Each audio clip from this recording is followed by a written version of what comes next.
Nós vamos dar início ao nosso trabalho, porque como vocês percebem, vai chegando o final do ano, a gente vai diversificando. Porque tem muita criança, muitas mães. Amanhã nós vamos montar 600 cestas básicas. Nosso mercado já está pronto lá.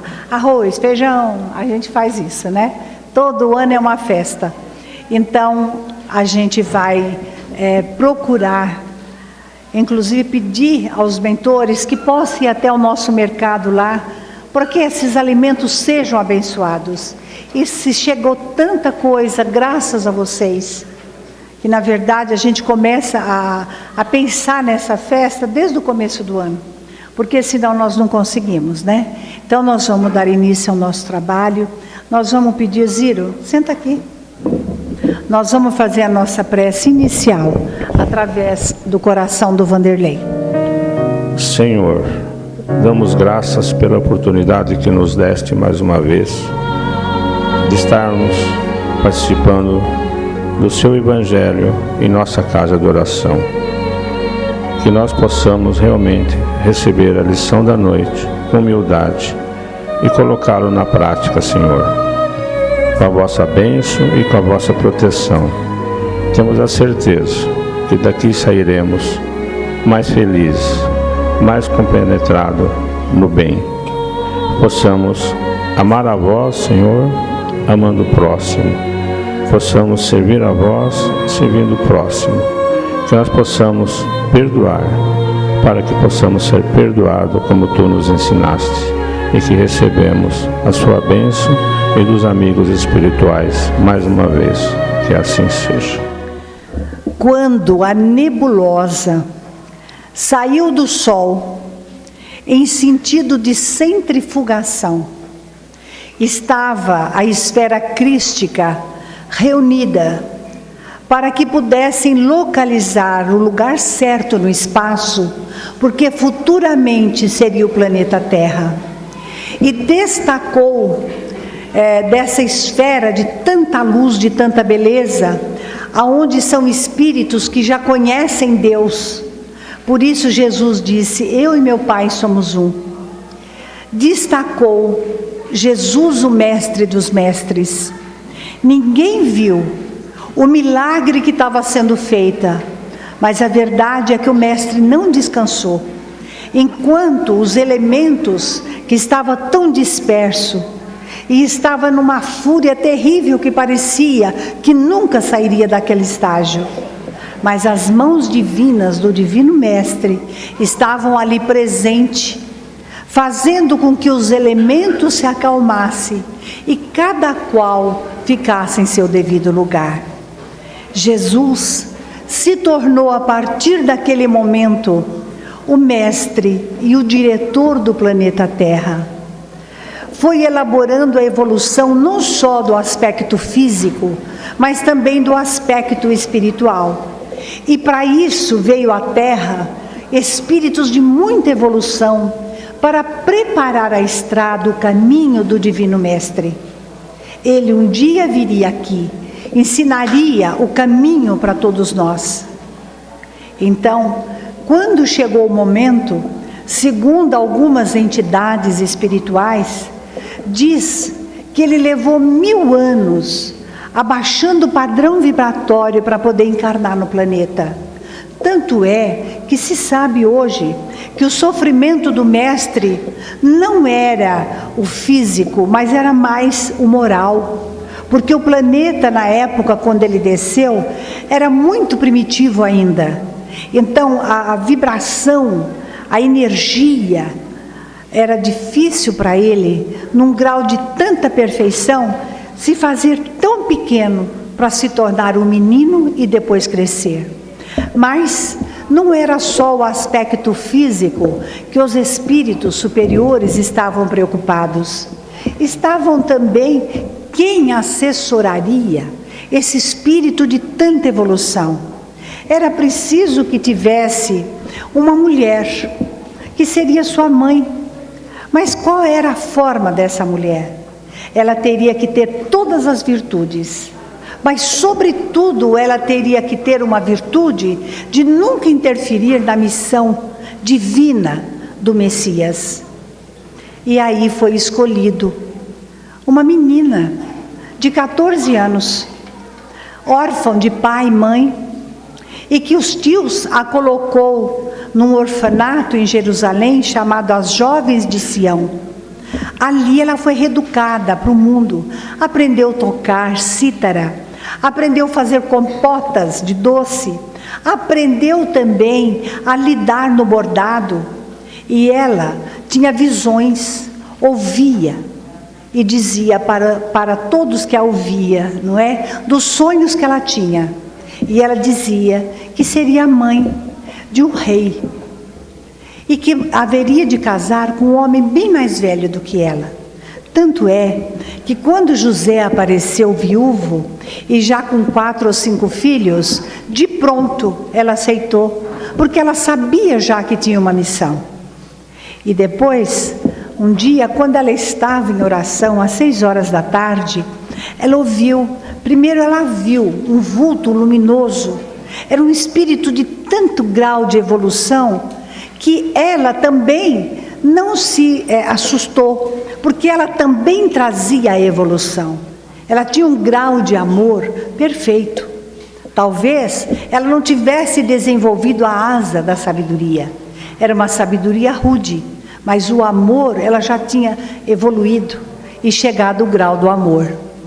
Então, ela viu aquele espírito de tanta evolução que disse a ela: Ave Maria, cheia de graça, o Senhor é convosco, bendita sois entre as mulheres, bendito é o fruto do teu ventre, Jesus.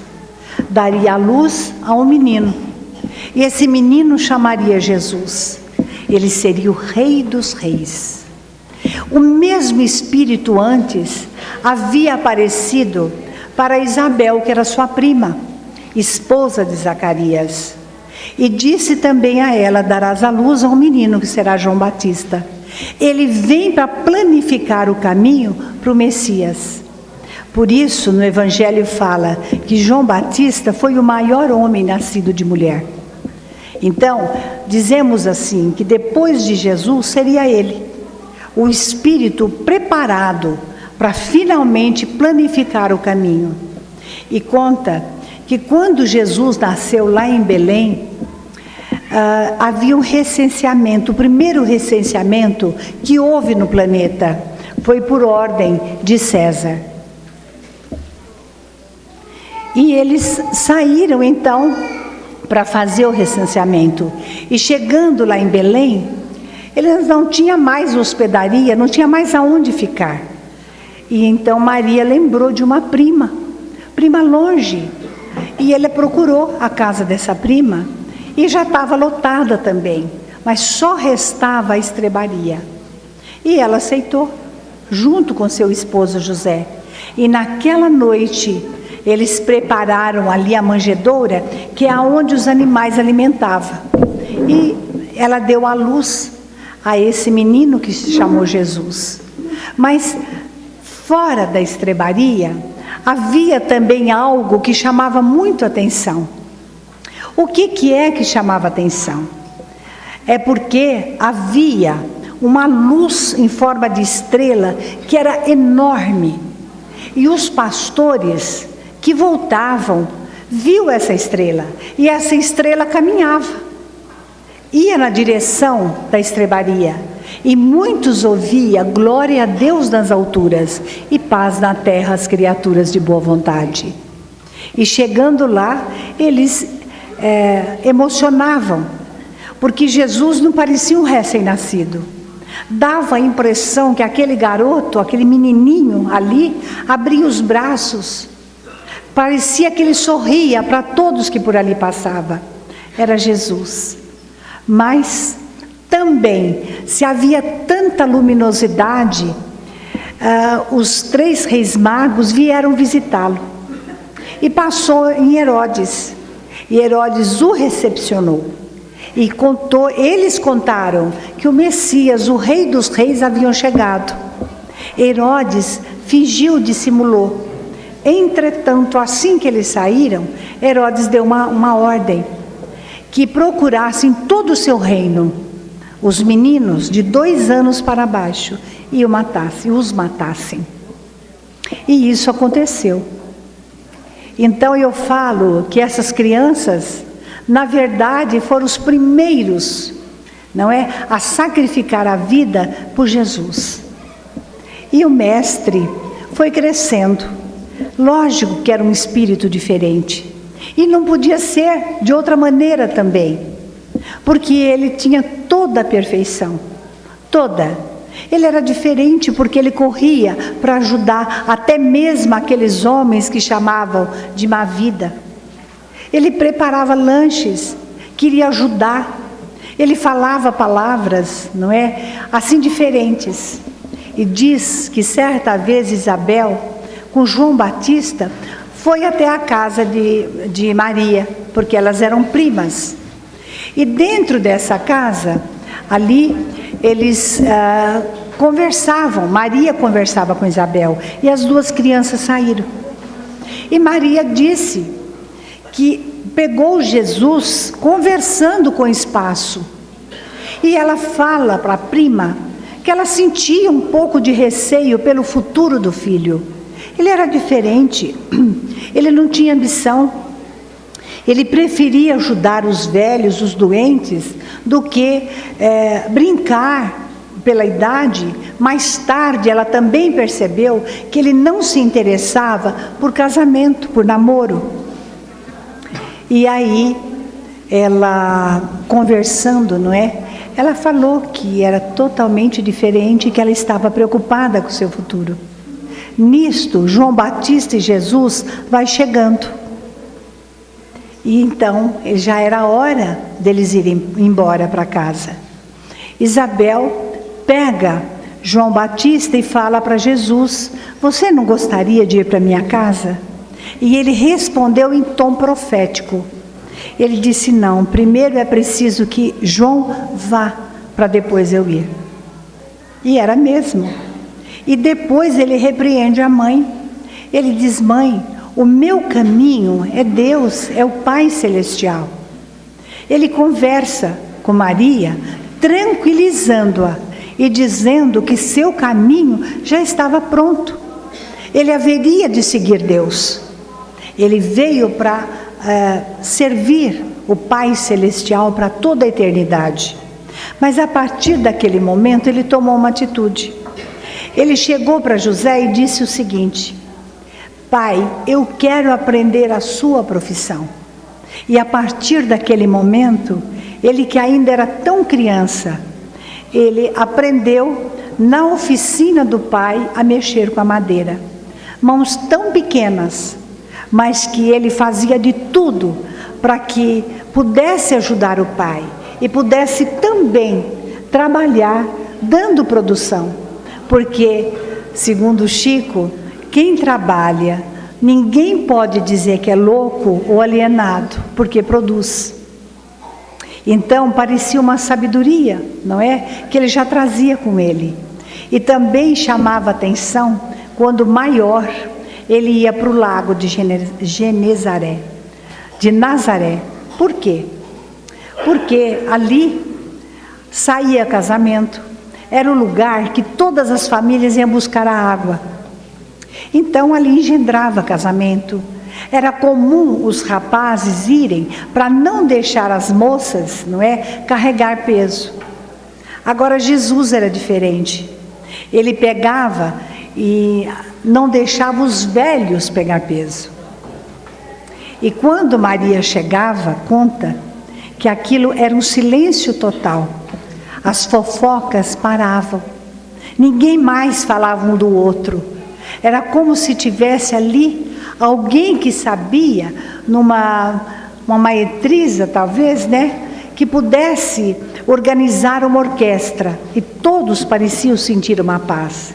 Por isso, lá na fonte, lá onde buscava água, eles diziam: é a doce Maria. E assim Jesus foi crescendo, não é? Diz também que ele, por onde Maria passava, ele arrumava pedras, numa verdadeira engenharia, porque ele procurava as pedras mais perfeitas. e ele enfeitava por onde Maria tinha que passear.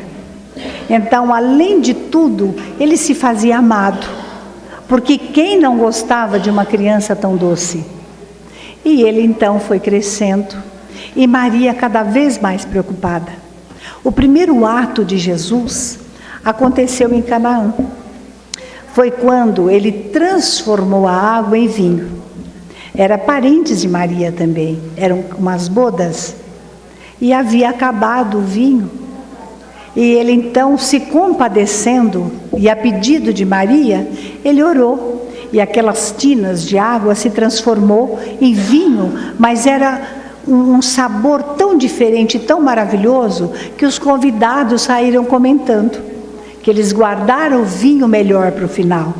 Então eles inverteram, devia dar o vinho primeiro melhor, para depois então servir o pior. Mas era um vinho, era um sabor que vinha do plano espiritual. Mas Maria ainda continuava com o coração apertado. Ela ouvia às vezes dizer que ele era um louco, que estava desvairado. Tudo isso ele ouvia. E para um coração de mãe, aquilo estremecia. E nessas alturas, ele já estava órfão de pai, porque ele tinha 24 anos quando José partiu para o plano espiritual. E depois disso, Maria procurava ficar longe, mas gostava de ouvir a opinião.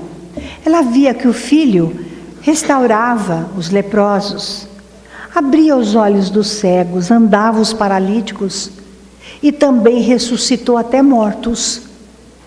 E ouvia também os ciúmes, a inveja dos fariseus. E justamente os fariseus é que foi armando tudo, não é? Que eles eram judeus, vamos dizer, eles eram sacerdotes judeus, chamava fariseu e saduceu.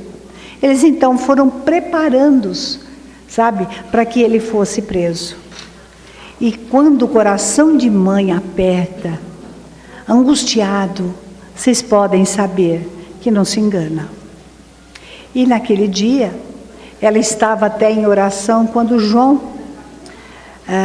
João evangelista, chegou e disse que Jesus havia sido detido. E Maria pensou, mas por que detido? Por acaso ele não ensinava as pessoas a fazer o bem? Por acaso Jesus não olhava para os aflitos e consolava? Lembrou de todos os lances que ela havia visto.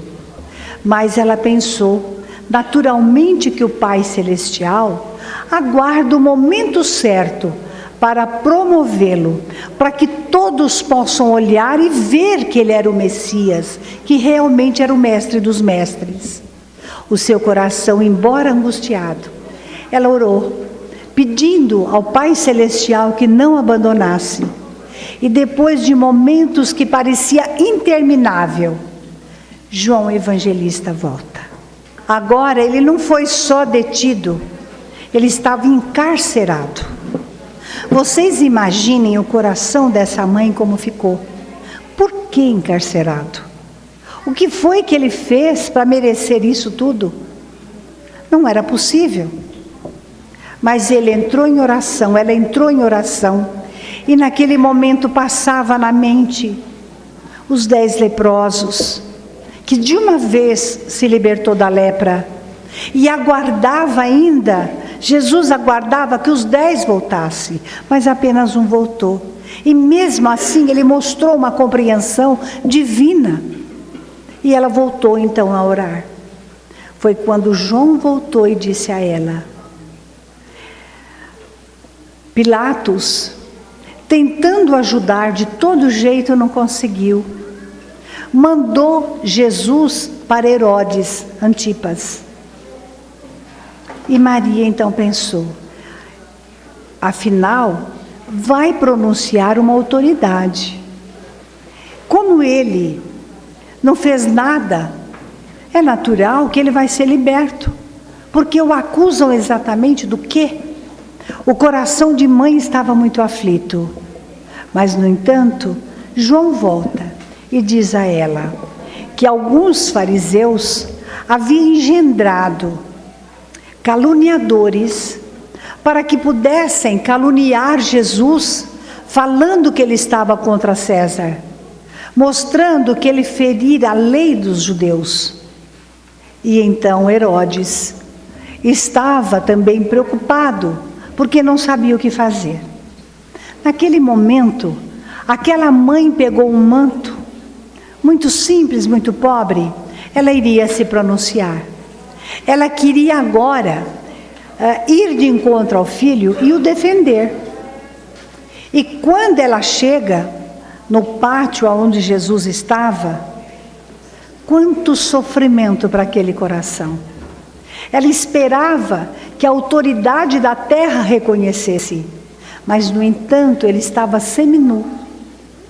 E estava também segurando na mão uma cana suja em forma de cedro, um manto surrado, e na cabeça havia uma coroa de espinho. Qual o coração de mãe que suporta uma coisa dessa? Mas ela voltou à oração. Ela lembrou daquele anjo que a saudara, de uma forma dizendo que ela era cheia de graça.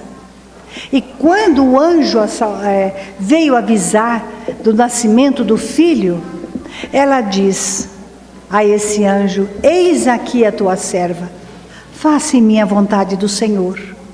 E ela então lembrou, mas ela também queria chegar até Jesus. Mas de que forma? Quem era ela? Por acaso ela tinha alguma autoridade na terra? Por acaso Maria tinha algum título que a enobrecesse diante dos homens? Quem era ela? Apenas um anjo que veio do céu para assessorar Jesus. E então ela se aproximou, porque se ela não tinha autoridade para falar com autoridade, ela era mãe. Ela ia tirar Jesus daquela situação.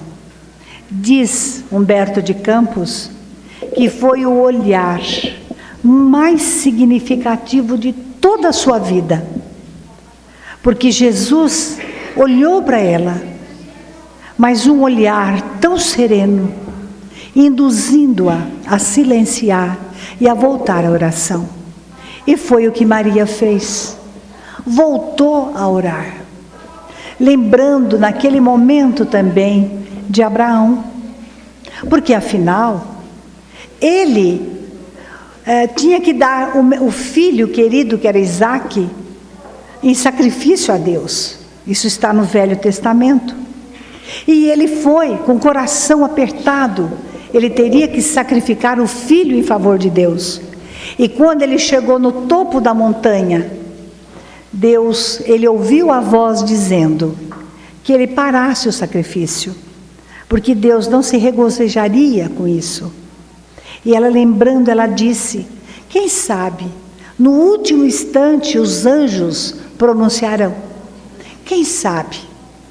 E ela então voltou a recolher-se em oração. Foi quando Herodes manda de volta para Pilatos.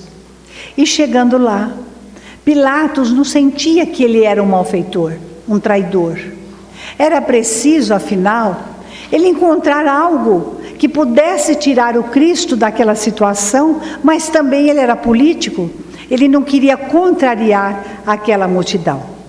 Como estava se aproximando da Páscoa, ele pensou,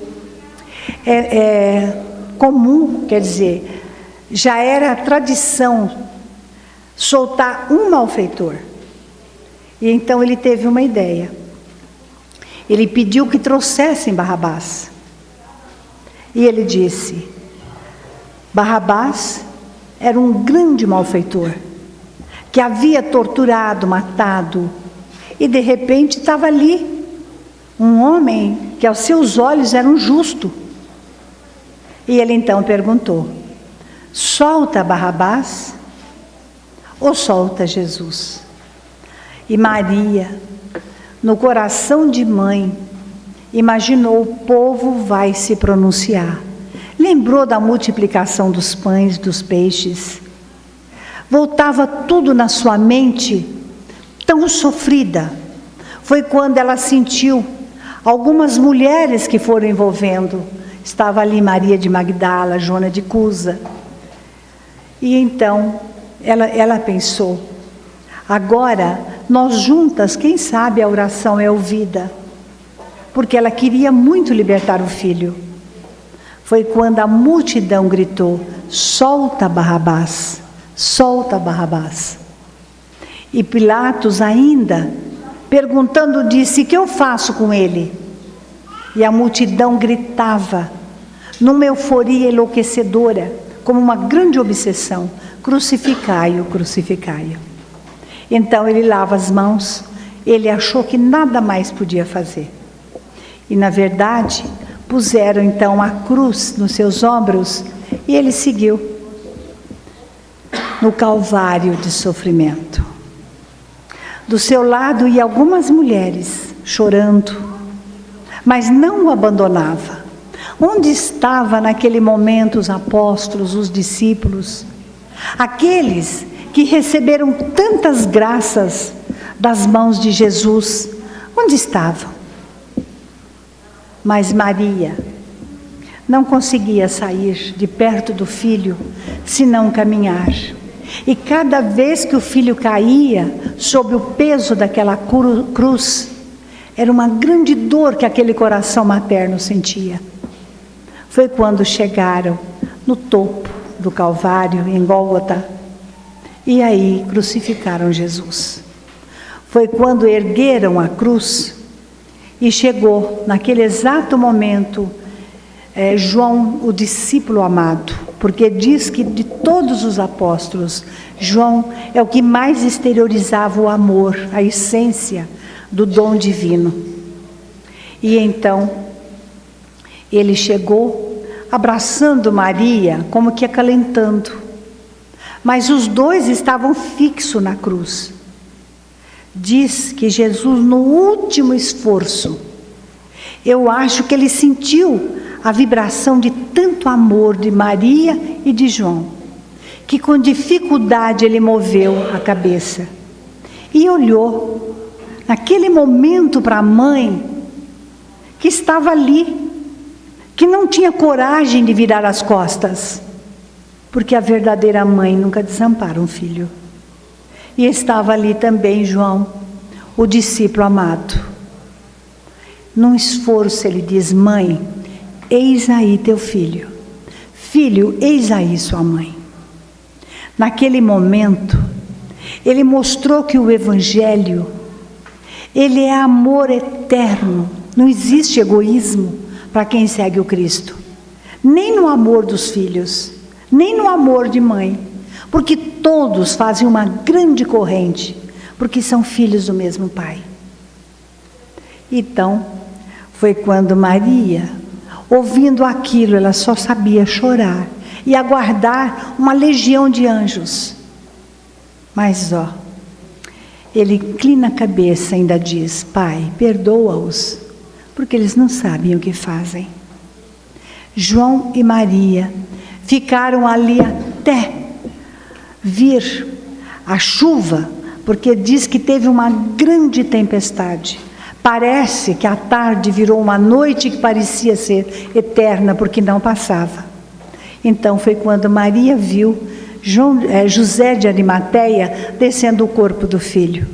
Ela se despediu e foi, junto com João. Depois ela foi para Bataneia, aonde ela tinha alguns parentes. E lá ela foi tendo notícias de tudo que acontecia no movimento cristão, dos filhos, dos pais que via filhos serem sacrificados, filhos que viam pais ser sacrificados, e ela se enchia de dor. E muitas vezes ela perguntava por quê, mas nunca ela deixou de lembrar, porque quando Jesus pediu perdão ao Pai, ela se ajoelhou e diz, eis aqui a tua serva, faça em mim a tua vontade. Mas ela queria entender.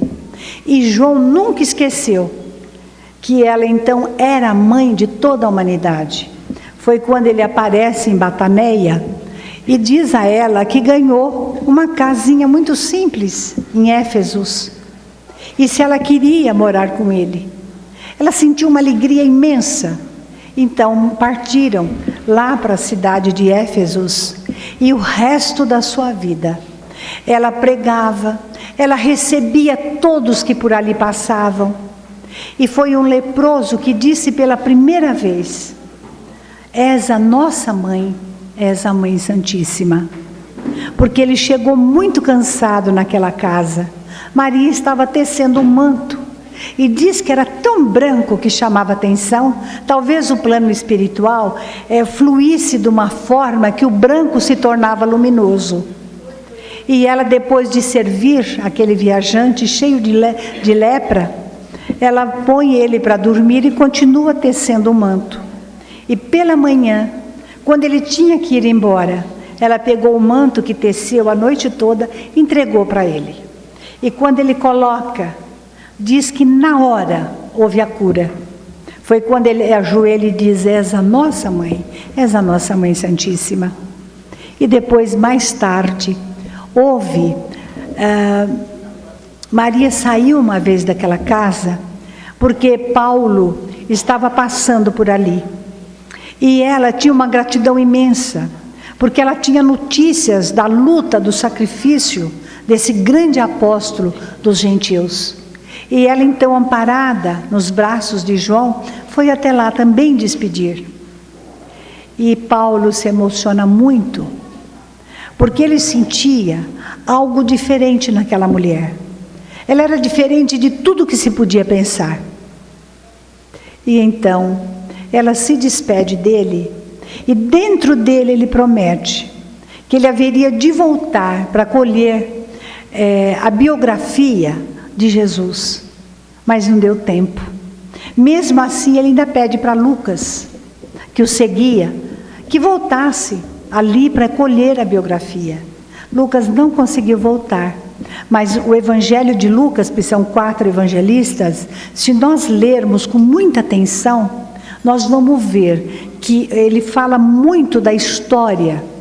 Por isso chama o Evangelho de Maria, porque ele é o que mais refere, é o mais letrado, vamos dizer também. E eles tiveram essa convivência, de pouco tempo, mas teve.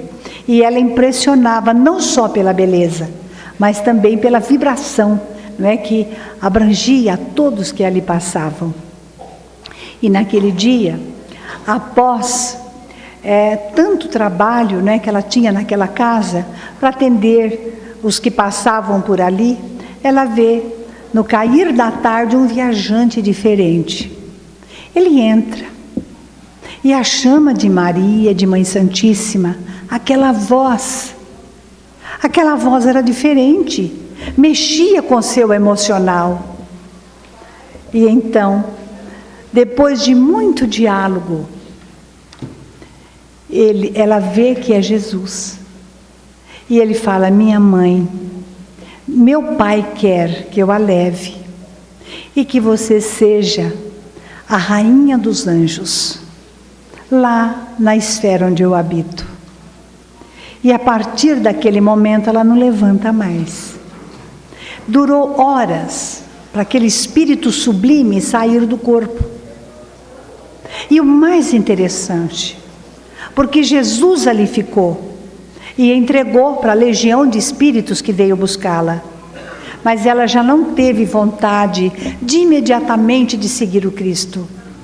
Ela pediu que ela queria passar por Roma. Ela queria ver Jerusalém, aonde milhares e milhares de criaturas estavam dando a vida por amor ao Evangelho. E aí, levaram-na até lá. Foi quando ela visitou os calabouços. Ela visitou lugares aonde não via o sol e que aquelas pessoas estavam se acabando ali pela umidade, por falta de alimento, e que aqueles corpos seriam dados às feras. Havia também uma lei naquela época que estremecia, porque nenhuma virgem podia se sacrificar. Então todas as meninas virgens eram dadas para o soldado. E ali estava mais ou menos uma menina de 15 anos, de cócoras, tremia de medo. Vocês imaginem as dificuldades por que passavam.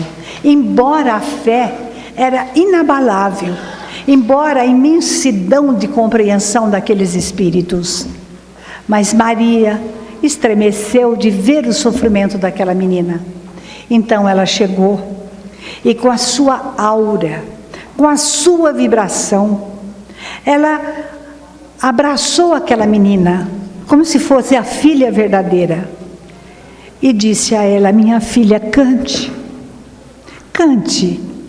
E nem ela sabe por quê, que de repente tanta esperança invadiu a sua alma, e ela começou a cantar. Então os Espíritos nos diz que toda vez que num culto tiver música, nós não devemos sair comentando aqui ou lá, porque a música é sublime e pode abrandar o nosso coração. Depois de tudo isso, Maria sobe para o plano espiritual, na esfera crística onde habita Jesus. Mas nós temos provas da figura de Maria, porque na mediunidade ímpar desse homem incrível que foi o maior apóstolo do século XX, que passou aqui por nós, do qual eu jamais esquecerei, é para toda a eternidade, porque aprendi muito com Chico. Então, levou 20 meses, Emmanuel passava para ele os traços de Maria, e Vicente Ávila fazia o contorno, porque era um artista, e foi desenhando o rosto, o busto de Maria. Então o Chico dizia: você que trabalha com mulheres tão pobres, ensinem a elas, as mães aflitas, a orar, a pedir pela Virgem Maria. Ela está mais próxima da terra do que vocês imaginam. E depois de algum tempo, vem o espírito Camilo Castelo Branco, que psicografando através de Ivone Pereira, conta, no mundo espiritual, havia um hospital imenso, a legião dos servos de Maria, incalculável, tantos espíritos que trabalham para ela. E lá embaixo existe o hospital que pega das regiões do umbral e vai subindo até onde ela habita. Foi quando, na psicografia do Chico, através de Humberto de Campos, através de Maria Dolores, conta que Maria foi lá embaixo buscar o espírito de Judas. E quando Judas, numa revolta terrível, que aliás os nossos jovens aqui do centro representa magnificamente a peça, não é? Eles mostram, assim fazendo, enfim, nos fazendo entender aquele momento que foi tão sublime, não é? Porque repetem a psicografia de Maria Dolores. E que Judas, numa revolta, não queria nem ouvir falar em mãe.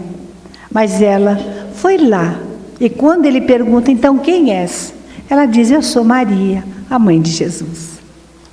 Então, nós somos mães. Nós somos mulheres. Eu acho que a mulher, ela tem uma vibração mais sensível, mais de amor. E eu falo, se a mulher quiser, ela reforma o mundo. Porque os filhos nascem dela. Porque se ela quiser, ela tem inspiração. Ela vai saber agir com energia na hora certa. Ela vai dar amor ao mesmo tempo. A ponto do Chico dizer que o olhar da mãe abastece um filho. Pode saber que até os grandes criminosos, quando a mãe chega, ele estremece e até chora. Porque é o amor sublime, é o amor desinteressado. É o amor que tudo pode, é o amor que tudo dá. É o amor verdadeiro, mais perfeito, que representa Deus. Então, nessa noite, quando a gente vê todo esse movimento de festa, quando a gente vê a expectativa dessas mãezinhas, que tem o mínimo necessário para dar para os filhos, e nós numa luta, porque amanhã haveremos de fazer todas essas sacolas de alimento, que vai ser dia 20 distribuído, nós queremos dizer a Maria Santíssima, que tudo isso, Senhora, nada nos valia, se não for o teu amor abençoando o nosso planeta, se não for, Senhora, na atitude sublime da tua descida à terra, então que esta sublimidade continue abençoando os lares, se compadeça dos corações que endoidecem, que afligem, que matam, que roubam, que ludibriam, que esses corações tão insensíveis, Senhora, de repente possa sentir o amor, porque se perdoaste Judas, também haverás de ter uma palavra, uma vibração para fazer cessar a violência no nosso planeta. Sensibilize, Senhora, o coração daqueles que são os políticos do planeta, principalmente do Brasil, que é a pátria do Evangelho. Mas não esqueça, Senhora, dos pais, das mães, para que o sofrimento não empane o brilho de seus olhares, que não percam a fé, que possam acreditar que o Natal chega para nos renovar.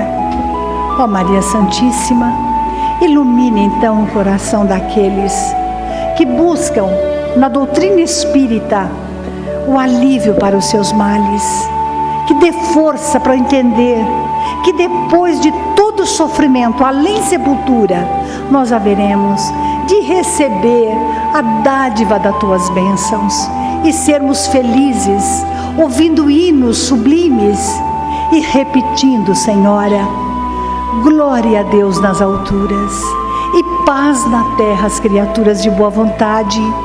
Senhora, que os nossos corações saibam ser sensível para aqueles que tanto necessitam da palavra de esclarecimento.